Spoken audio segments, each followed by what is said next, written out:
So next method, our favorite method is the method of sections. Okay, previously method of joints, and this is a section.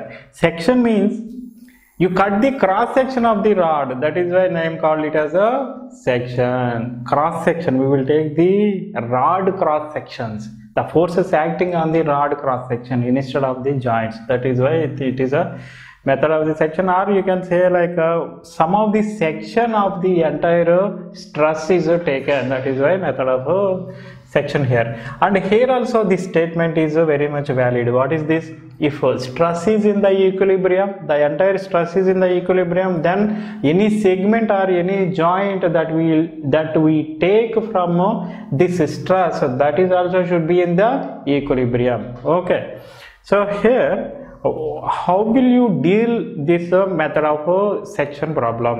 Okay, so here first thing we need to do is, the first step is first to identify the forces that you need to find out. So what are the forces that we need to find out here? The forces in the member BC, and see, we need to find out in the BC and GC. Where is this? This is the GC, and then GF. This is the GF. Okay, first to identify the forces that you need to find out, and then you cut the section, cut the stress into a section, so that all these forces are covered. Forces are covered in the sense they are coming in the section that we are going to take. Okay, for example, what happened if I cut the section something here, if I cut the section somewhere here, then are these forces are coming in that? No, these are not coming. Okay, so if I cut the section like this, then what is happening? Only FBC is coming, but these two forces are not coming. So how I need to cut this? I need to cut by touching all these forces. Okay, I cut like this. So when I cut like this, what is happening? FBC it is cutting, FGC it is cutting, and FGF also it is cutting that. Okay, so from here onwards you can take either the left side one or the right side section. If I choose the right side section, then what happens? I need to find out the reactionary forces, and those reactionary forces are for the entire system. Always you need to remember what is that. I will write here so that at least you can remember what is that.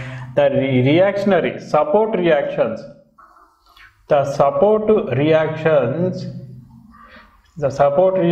for entire system, entire stress. Okay, don't think that after cutting this into the off, I will take the right section and then now I will find out the reactionary forces. Okay, don't think like that. First of all, you need to find out the reactionary forces, and then you need to cut, and then you can choose which section to take. So here I will take the left section. Okay, if I take the left section, I will draw this again. So this left section is, this is the A right here, this is the 100 Newton, this is the A, and this is the B, and this is the G here. And then where I cut the BC. So from here to here, let's assume this is the rod, right? This is the junction. So I cut here BC, and then I cut the GF.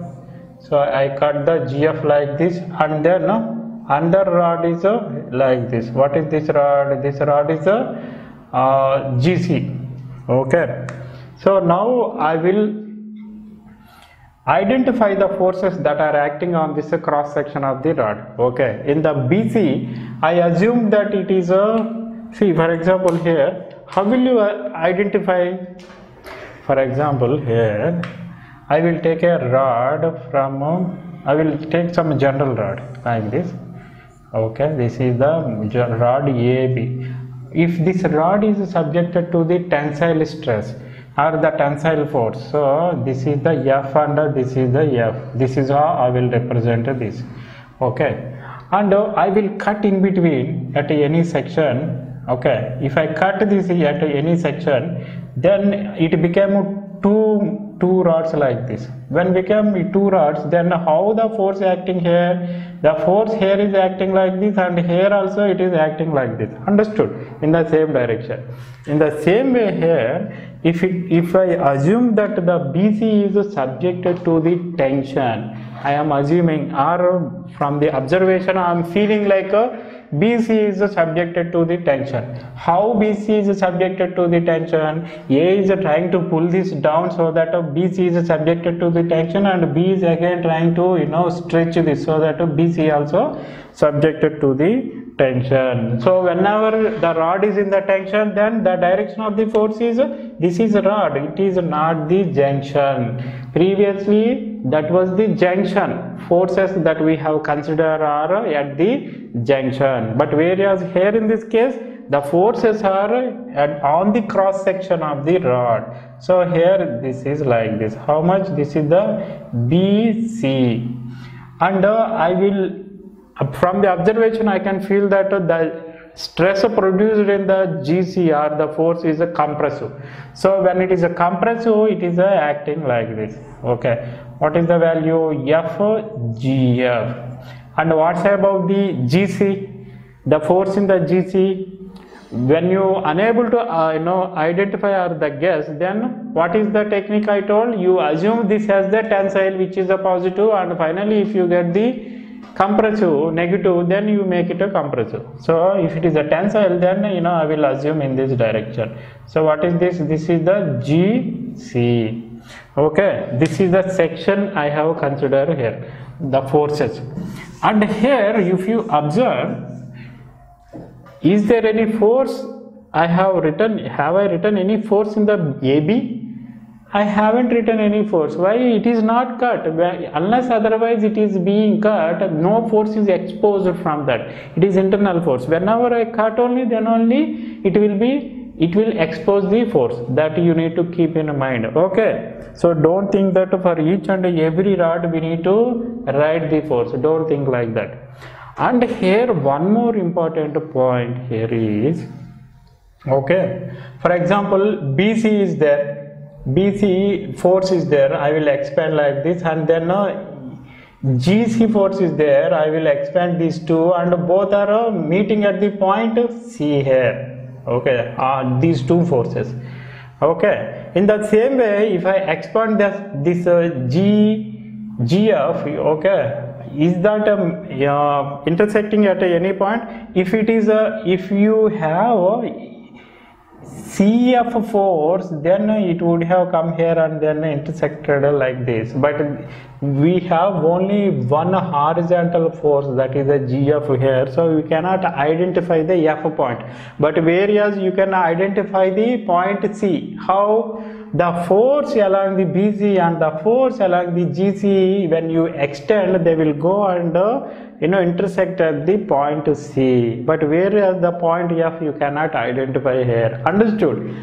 So this is also important, this point. Sometimes we use this point also. So finally this is the force diagram we got from the left side. Okay, and no need to worry about calculating the reactionary forces. Why? Because I am not going to use the right hand side. So as soon as you got this, what we need to find out? We need to find out those FBC, FGC and FGF. Okay, so what I do is, first I will apply and what is this statement? If a stress is in the equilibrium, then any section that I will take by cutting this also should be in the equilibrium. So this should be in the equilibrium. Okay, so when this is in the equilibrium, then what happen? I will apply the sigma mg, okay, equal to 0 when it is in the equilibrium. Okay, because it is a revolute joint. So through the G point, these two forces are passing through this point, and this is here, this is here, and this A is at a distance of FA is at a distance of A, so 100 into which is at a distance of A is going in the anti-clockwise direction, and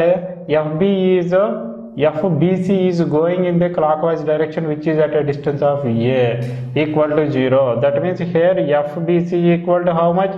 100. Oh my god, look at here, we got very easily. Okay, we got this value very easily here only by applying the moment equation, but previously we have calculated sigma xy, sigma fy, everything. So FBC is how much? 100 Newton here. Okay, and now how will you find out GC and GF? Okay, see here what are the joints I can identify, I can make use of all those joints. And here even though C is not there when I cut that, but I can identify this C. How? Because I can identify by extending the forces. It is intersection, right? Now what I do is I will apply the sigma MC equal to 0. Why I am applying the sigma MC?